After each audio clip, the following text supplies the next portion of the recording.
Hello, hope I'm doing well, and welcome back to Worship Wednesday. Today's subject is Pamiat Merkuria. Now, is a Russian ship, and there's a lot of names that are either Russian or names I can't pronounce very well, so bear with me. Also, I'm used to saying Paimat. I've been saying that for years. I realize that's not the correct pronunciation, so I will try and be correct on this video. But if I slip up, be aware I'm just used to saying her name a different way.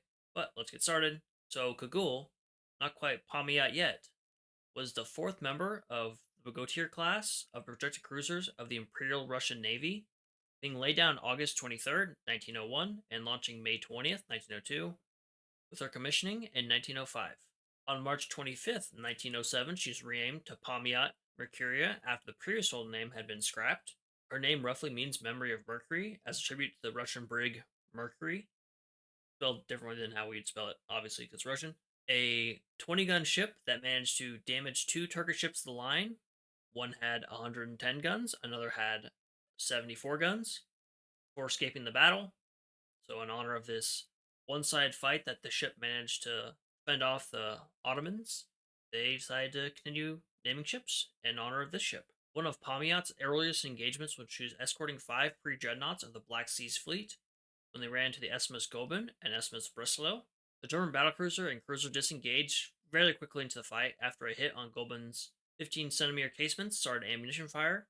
Later in January 1915, Pamiat and one of her sister ships, whose name is also Kagul, which is confusing I know, but they're two different ships, encountered Breslau and the Ottoman protected cruiser Amade, but the German and Ottoman cruisers both escaped without either side inflicting damage. During the May 10th, 1915 bombardment of the Ottoman forts guarding the Bosphorus Straits, Pamiat and her sister Kagul were assigned to picket duty. Goben once again encountered Pamiat and began pursuing her, while Pamiat fled to join up with the main bulk of the fleet that was doing the bombardment. The Russian projectiles quickly drove Goben off, and Pamiat escaped without any damage. Her main armament was changed from 152 mm guns to 130 mm during a refit that lasted from winter 1916 to spring 1917. In the beginning of November 1917, she was assigned to destroy an abandoned oil depot left by the Romanians before the Germans could capture it.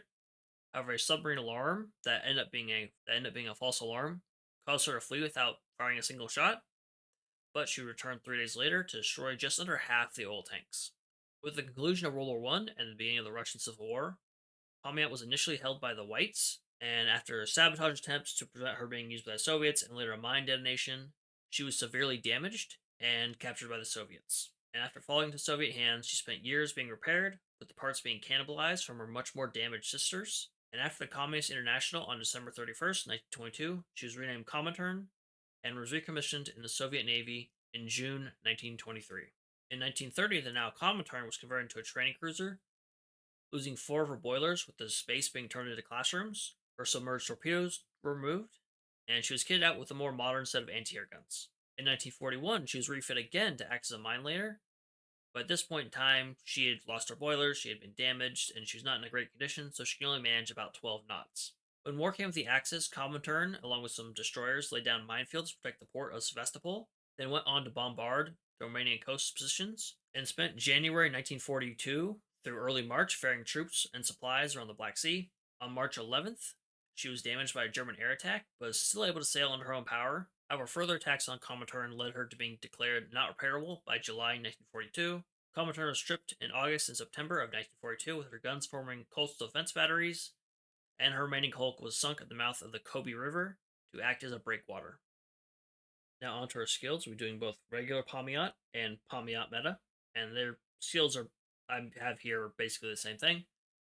But for regular Pamiat, it's Mercurial Memories, referencing her actual name, which roughly meant memory of Mercury, and her dodge effect, referencing her being able to flee Goben without being injured, and Pamiat meta, Undying Light of the Imperia. I'm not entirely caught up the event story involving her. I saw a little bit of it, so from what I've seen, I'm assuming Imperia is the in-universe name for the Imperial Russian Navy, and so she was a holdout. So she's the one of the final lights from that time. And the skill effect, it's the same thing as Mercurial Memories with her dodging, referencing Blaine Gobin. And for quotes, regular Pamiat, she has several lines about her being from an older generation of ships, being from the same era as Aurora and Mikasa, being older and that sort of thing. and she's a sortie line if you sort her with your Mikasa or Gungut. And she gets a bit mad that they think nothing has changed about her despite her refits. So personality wise, she's still the same inside, despite her outward appearance changes. As for Pamiat Meta, she reminisces about the old days and seeks the past glory of the Imperia, just things like that, talking about want to restore the glory of the Imperia and want to have the area around here be similar to how it was then.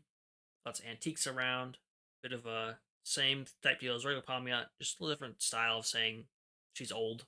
And she has a couple story lines. First with default Pamiat. She's a bit sad and envious of the upbeat attitude that regular Pamiat has. She's a story line with Aurora, saying it's been a long time since she's seen her. And she has a story line with Kirov Meta. Now, I don't know the connection too much, other than they're both Soviet cruisers that became meta ships in game. So, not a strong thing there, but with the story together, this Pamiat says align with her about bearing the same colors. So, that's all I got for Pamiat. Thank you for watching. Hope you enjoyed. Thank you for bearing with my horrible pronunciations. And I'll see you next time. Bye bye.